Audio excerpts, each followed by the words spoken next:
Telangana cabinet పలు కీలక నిర్ణయాలు తీసుకుంది. కొత్త రేషన్ కార్డుల జారీకి మంత్రివర్గం ఆమోదం తెలిపింది. ఔటర్ చుట్టూ మహిళా రైతు బజార్లు ఏర్పాటుకు ఆమోదం తెలిపింది. బీఎస్సీ, ఎస్సీ, ఎస్టీ కులాలకు కొత్త కార్పొరేషన్ల ఏర్పాటుకు ఆమోదం తెలిపారు.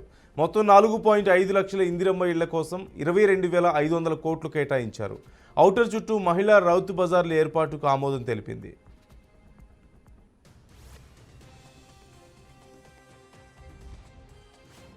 మన గౌరవనీయులు గవర్నర్ గారు నరసింహన్ గారు ఆయన కాళేశ్వరం చూసి ఈయన పేరు కేసీఆర్ కాదు కాళేశ్వరరావు అన్నాడు. నిజంగానే ఇవాళ హరీష్ రావు అని అనుకుంటే కాళేశ్వరరావు అని ఆయన పేరు రోజు పోతున్నది. ఇవాళ ఏం జరిగిందంటే బీఆర్ఎస్ పార్టీ ఖాళీ అయింది. రోజు జడ్పీ చైర్మన్లు, మున్సిపల్ చైర్మన్లు, కింది లెవెల్కి క్యాడర్ అంతా మా పార్టీలకు ఒకరిద్దరు వేరే పార్టీకి పోతున్నాం. అందుకే ఇకనైనా మంచి ప్రతిపక్ష పాత్ర పోషించి కేసీఆర్ గారు వచ్చే సెషన్లో అసెంబ్లీకి వచ్చి అసెంబ్లీలో మేము చేసే మంచి పనులను పొగుడుతూ ఇంకా కావాలని సలహాలు ఇవ్వండి. కానీ రోజు పిచ్చి వాగుడు వాగొద్దని మీ అందరినీ కూడా మీ ద్వారా వారు కాంగ్రెస్ వారా, కమ్యూనిస్టు వారా, పింక్ షర్ట్ వారా, ఇతరత్ర అని చూడకుండా ఎవరైతే పేదవారుంటారో పైరవేలకి తావు లేకుండా ఈ ప్రభుత్వం ఇందిరమ్మ ఇల్లు ఇచ్చే కార్యక్రమాన్ని కేబినెట్ లో ఆమోదించుకున్నాం.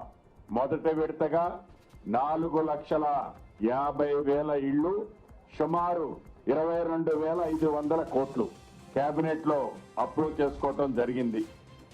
అంతేకాదు, ఏదైతే పేదవారు ఎప్పుడు ప్రభుత్వం తెల్ల కార్డులు ఇస్తుందో అని వేలాది మంది అర్హులైన బహు పేదవారు తెల్ల కార్డుల కోసం ఎదురు చూస్తున్నవారు తెల్ల కార్డులు ఇచ్చే అంశాన్ని కూడా కేబినెట్ లో ఆమోదించుకున్నాం.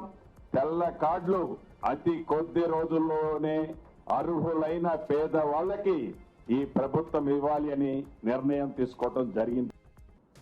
డ్రింకింగ్ వాటర్ కు సంబంధించి కానీ రాబోయే వేసవి కాలంలో ఇబ్బంది జరగకూడదని అన్ని జాగ్రత్త చర్యలు తీసుకోవాలని కింది స్థాయి నుంచి రాష్ట్ర స్థాయి వరకు ఉన్న పరిపాలన యంత్రాంగం, ప్రత్యేకంగా ఆర్డబ్ల్యూఎస్ యంత్రాంగం అన్ని చర్యలు తీసుకోవాలని, మంచి నీటికి ఎక్కడ కూడా ఇబ్బంది జరగకూడదని గత సెప్టెంబర్ 2023 సెప్టెంబర్ అక్టోబర్ మాసంలో వర్షాలు పడలేదు. దానివల్ల రిజర్వాయర్లో నీటి నిల్వ లేక ఈ సందర్భాలన్నిటిని కూడా దృష్టిలో పెట్టుకొని సాగునీటికి సంబంధించి కొన్ని ఇబ్బందులు ఎదురవుతా ఉన్నా, మంచి నీటికి సంబంధించిన సదుపాయం విషయంలో ఎక్కడ కూడా ఇబ్బంది రాకూడదని మరి పూర్తి స్థాయిలో అధికారులకు ఆదేశించడం జరిగింది. ఎక్కడ ఇబ్బంది రాకుండా మంచినీటి విషయం వచ్చే వరకు ఎక్కడ కూడా ఇబ్బంది లేకుండా చూసే కార్యాచరణ తీసుకోవాలని మంత్రివర్గం నిర్ణయం చేయడం